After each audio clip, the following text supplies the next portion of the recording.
நீ ஒன்றுமே செய்யாமல் இருந்துக்கிட்டு இது மாதிரி கொடுத்துட்டு நீ வந்து மக்களுக்கு நான் வந்து என் வழியெல்லாம் தாங்கிட்டு வந்திருக்கேன். உன் வழியெல்லாம் யார் காரணம்? உன் வழிக்கு யார் காரணம்? உன் மனைவியை நீ கொடுமைப்படுத்தி மனைவி வீட்டை விட்டு விரட்டி விட்டுருக்க.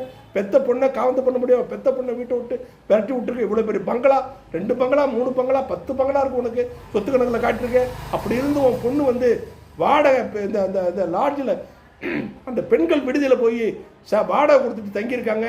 உன் பையன் வந்து உங்கள் அப்பா ஒன்று வந்து டைரக்டர் ஆக்கிறதுக்கு பல டைரக்டரை கெஞ்சி அவனை வந்து பெரிய நடிகராக்கி விட்டாரு. நீ உன் பிள்ளைக்கு ஒரு வாய்ப்பு கொடுக்கல, அவன் இஷ்டத்துக்கு செயல்படல உள்ள, அதுக்கு முதலீடு பண்ணல. கட்டின பொண்டாட்டியை 27 வருஷம் உன் கூட இருந்து வாழ்ந்த பொண்டாட்டியை வச்சு நீ வர சொல்ல பண்ண முடியல. அந்த பொண்டாட்டியை விட்டுட்டு வேற ஒருத்தர் கூட நீ போயிட்டு இருக்க. அந்த அம்மா போய் வழக்கு தொடுக்குது, விவாகரத்து வழக்கு தொடுக்குது. உடனே நீ என்ன சொல்ற? இதை வந்து தூண்டி விட்டுட்டாங்க, என் குடும்பத்தை பிரிச்சுட்டாங்க, அப்படி திமுக மேலே பழி போடுற.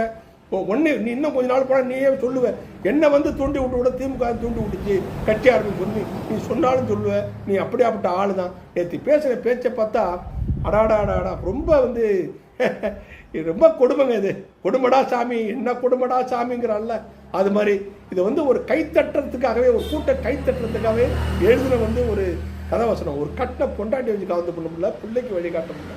நீ கஷ்டத்தெல்லாம் தாங்கிட்டு வந்து யாரால கஷ்டம் உனக்கு? என்ன கஷ்டம் உனக்கு? நீ சொல்லு. இன்னைக்கு வந்து தனி விமானத்தில் தானே போயிட்டு இருக்க. தனி விமானம் ஏசி விமானத்தில் போயிட்டு இருக்க. இறங்கினோடனே சொகுசு காரு, அதில் ஏறிக்கிற ஏசி.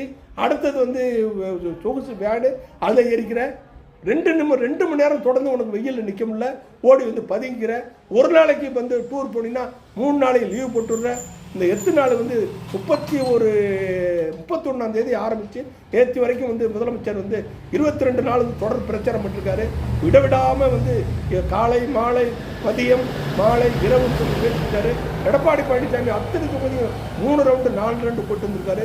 சீமா தொண்டை தண்டி எத்து போக ஊர் முற்றிலும் போய் பிரச்சாரம் பண்ணி கட்சியை ஆதரவு கேட்குறாரு.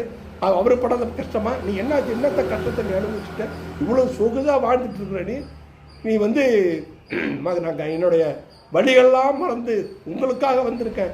என்ன மக்களுக்காக என்ன செய்யுது? மக்கள் என்ன செய்கிறாங்கன்னு தெரியுமா? பேச்சு தெரியுமா? புதுமையை புகுத்த போகிறேன், என்ன புதுமையை நீ புகுத்திட்ட அப்படின்னு 1000 கேள்வி மேலே கேள்வி இருந்துகிட்டே இருக்கு. ஆனால் பதில் சொல்லதான் ஆள் இல்லை. நன்றி, வணக்கம்.